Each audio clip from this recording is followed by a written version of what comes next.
explain it in a second. We're going to be making this lovely juice. Okay? So all we're doing, and it's not really a plug for any specific yogurt, we're making this out of any yogurt. I would prefer my yogurt not to be pasteurized, but that's a whole different discussion. Okay? So that could get me into some political ramifications for talking about that, but I'm going to anyway. Alright, so we're going to just dump this into the cheesecloth. Very clean already, so you don't have to worry about that. So difficult process. Those that don't like to cook, that's all you do. Now you wait. Okay? So that's it. It's in there. It's doing its thing. Of course you cover it because you don't want flies or bugs or whatever, if there's any around, to be bothering it, especially in the summer. So you just close that, and you don't refrigerate while you're doing this. You just want to do this on the counter. The warmer the yogurt, the more it will sieve through. Okay? So, and you'll notice that it's dripping. I'll come closer for the video. It's dripping. And because it's dripping, it's separating. Now, before I understood the miracle of this stuff, I would throw it out because I was like, ew, what is this stuff? And I don't want to have something slimy in my yogurt. Okay? Don't do that. This is precious stuff. All right, so that's the first part of the demo. Once it's done dripping, which will take about 4 to 8 hours, and don't worry, it's not going to spoil on your countertop, even if your house is 74 degrees or above. It's 80 or something. Don't worry about it. It's fine. It's actually a live culture. The hotter it gets, the more culture you get. It will not go bad. This is the purpose of it. So then you'll put it in here, and then you get to do the next process. All right, so fast forward, and I made the liquid. Okay, and you want to have, for certain different recipes, and we have the recipes, I don't know if Tammy's put them out yet for people. You want to make ginger ale. Here's the finished product of the ginger ale. Okay, it has floaties in it. The floaties are ginger pieces. I shredded the ginger. Ginger is a root. Yes, I'm going to show the root. I'm not going to shred it.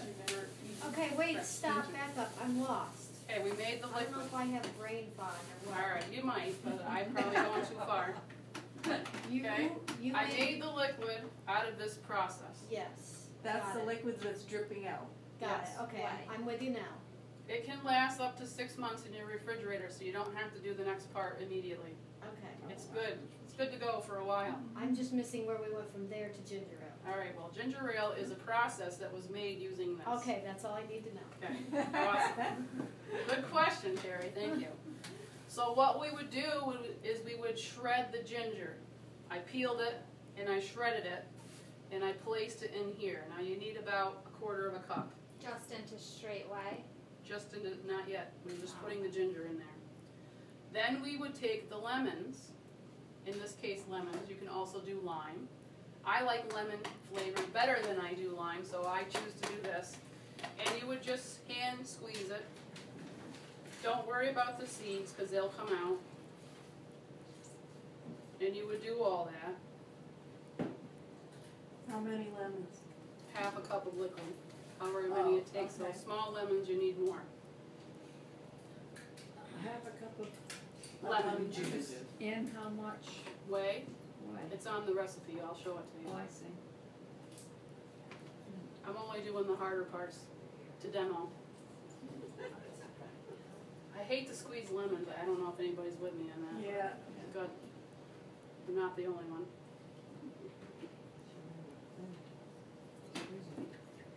I never really missed soda until I didn't drink it anymore. So because I don't drink it anymore, because today commercial soda that mimics what this process actually did for us in the old days becomes a poison because it has corn syrup and stuff like that in it, along with different flavorings and all that kind of stuff. When you do this lactofermentation, it will have a light fizz to it. Now, if you're used to the really hard fizz, you have to actually mix what they call club soda or Pellegrino water to it. Let's see how much I got. Okay, well, I have a 1/4 cup, but if I had a 1/2 cup, I'd be there, right? And then I would put a teaspoon of sea salt. Now, without the whey, the old process was just to use the salt. It's how things were cured, right, or processed to preserve. Because lemons don't last all that long on your countertop, but this stuff lasts many months under cool conditions. In some places you wouldn't even bother with the cool, it just gets more and more fermented, but it's still preserved, it's not going bad on you. So you would just measure that out, you'd have your lemons, and then you would take the measure of this, dump it in, add the rest up to water, and you set it on your counter 3 to 4 days. That's it. And then you take it and you put it in your refrigerator. And you have several months to enjoy your new liquid that actually heals your belly. Ginger's good for your belly.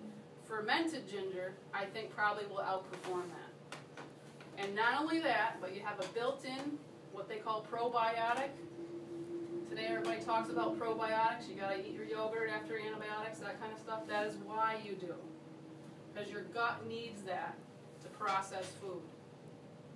We think that's a side effect, but it's not a side effect. It's actually very important for digestion. And the more I'm learning about it, the more I understand that we really need to learn how to have food that is live. And doesn't necessarily mean you go chase a cow and bite it. Okay? You might try that, but you might get kicked. It means that you need live cultured food. So raw cheese, vegetables that you're eating right out of the garden, good stuff like that. Fermented pickles, fresh. But even better when we ferment it. So I did a similar process and made gingered carrots. If you like ginger, this is a great thing to eat. I'm somewhat fond of it, so I wouldn't say it's my favorite. I took the same recipe and decided to try it as pennies. See the carrots in there? They're circles. Mm-hmm. Yeah. Okay, all I did was I chopped them up into circles instead of shredding it. This flavor is very different from this flavor. Same exact ingredient ratio and all, but it ferments this one less because it's a bigger surface. More surface area on this because it's smaller. Has that ginger water been strained before you put the carrots in? Just or the is whey ginger was in still this. there? Oh, that's just whey. Yeah, whey, water, okay. and salt. Oh, that doesn't have ginger in it. No ginger. Well, they have some ginger, but I did very small pieces of it because it was called gingered carrots. Yeah. But they make it today, and how do they make it? Gingered carrots today is made with sugar, and it becomes not so good for you. You could probably get away with it at Thanksgiving time, but the rest of the time you're not supposed to. So these you could eat anytime. They're great for spicy foods, and you mix them in. Would you eat a whole plate of them? Probably not. It's a condiment, like relish. Okay? Good to know. You're expecting to have a 1/2 cup at a time. You might not like it. These are like a bread and butter pickle. Mustard seed, dill, cucumbers sliced, the whey, the salt, and water. And 4 days on the counter. No sweetener. No sweetener in this one. You don't need it. It actually ferments it and it changes the flavoring of a cucumber into sweeter. Now, I would argue that these English cucumbers are more bitter than the type that I like. The kind that you can grow in the garden that we think of as a traditional cucumber would be sweeter than this yet. I can't wait for summer to have it happen because today it's very difficult at this time of year to get organic that. These I found organic. Everything you have on here is so organic you couldn't find a chemical in it probably, right? But these are the English cucumbers, not my favorite cucumber, but it actually worked out well. So these are 4 different products that you could make. I experimented with making kimchi, and that's a traditional fermented item made with cabbage, but I made mine with kale. And in my opinion, it stunk so bad I did not share it with anybody. Hey, you gotta have experiments and you gotta be truthful about these things. That's why they use cabbage. Cabbage is much better because it has less sulfur and you won't be able to tolerate the smell. And I purchased some kimchi. I did not make that. I also purchased the stinky stuff, but theirs didn't stink near as much as mine. And this is the kale, fermented kale. Okay. This is the fermented kimchi. We're used to sauerkraut, right? Sauerkraut is a type without the spices. So very similar process. It's always been processed this way traditionally. I've listened to how they made it. I've never actually made it that much. Not this way. I made it with a different way. I actually canned it, which was different. Today in industry, they can everything because they want to control every part of it. The taste, the flavor, how it looks, and so on. This is somewhat more fun because there is no prediction. Like I said, mine smelled terrible, but this stuff I could eat probably because it isn't so terribly smelly, but it's the same exact thing. It's actually kale, okay? So, you know, you just have to experiment with what you like. But this will heal your gut. This is amazing. Causes less inflammation and everything. Now, these are pickles. This is why, this stuff right here, this is why I got interested in fermented foods to begin with. These are called Bubby's pickles. At $7 a bottle, it's worthwhile making your own. It's a bad addiction, you know, it's like so expensive. Okay, so that's Bubby's. Bubby's is one that got brave and started doing it first. The raw cheese is a fermentation process as well, involving mold. This stuff is involving more bacteria. Okay, so there's two different ratios that we're dealing with. But that's basically it in a nutshell. Other than a couple other things, I do now have fancy drinks. This is a green drink, probiotic cultured drink, and it has things that I wouldn't eat. Some people might. Spirulina, pond scum, for those that don't know. Wheatgrass, fermented wheatgrass. Watercress, I could eat that. Lemon, ginger, spinach, kale, chard, fennel, cabbage, and water.